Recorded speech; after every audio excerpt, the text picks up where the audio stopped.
Every world has its evils. And when the balance of power is inevitably lost, it's up to the courageous and the wise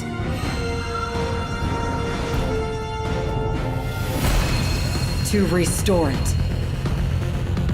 But sometimes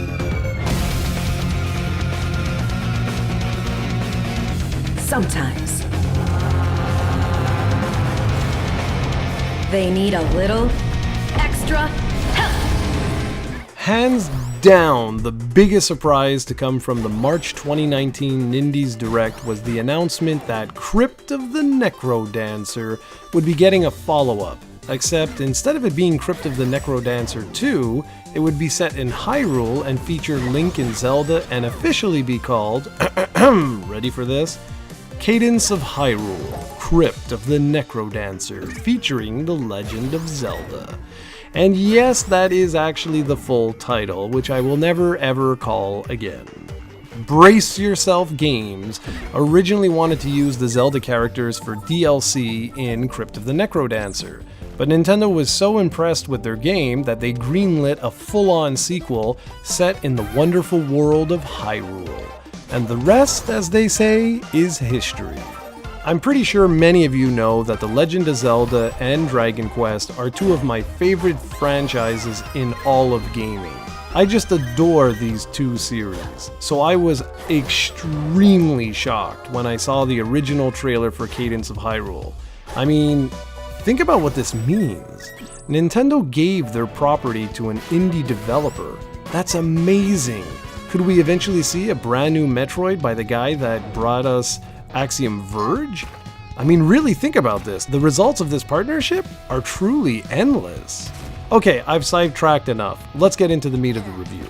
The game features Cadence, the hero from Crypt of the Necrodancer, and she's been transported to Hyrule, only to discover that the evil Octavo has placed a curse over the entire kingdom, and all of the key characters are sleeping. And this includes Link and Zelda.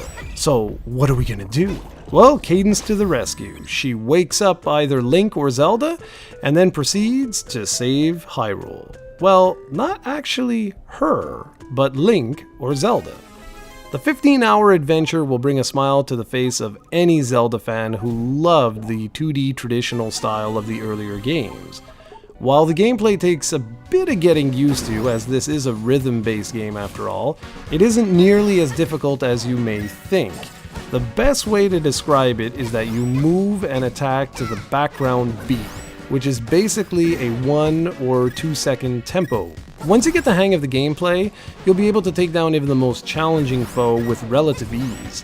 Enemies have a specific pattern that you need to learn, but it only takes a few moments to see what you need to do to take them down, and since there aren't thousands of enemy designs in the game, you can master the combat, I'd say within an hour or so.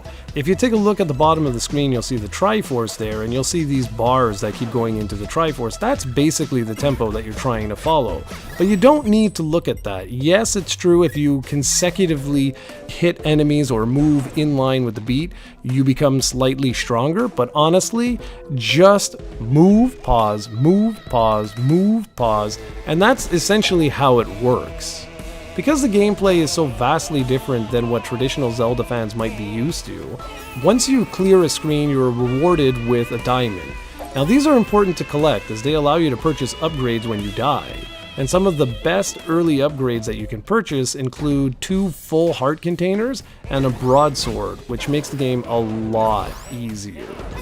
As you progress on your adventure, you'll find just about every single classic Zelda weapon you can imagine, from the fire rod to the hookshot to many, many more. There are even classic 4 heart pieces to form 1 heart container that are scattered literally everywhere. You can use bombs to blow up cracks in walls, which will reveal a hidden cave, and so on.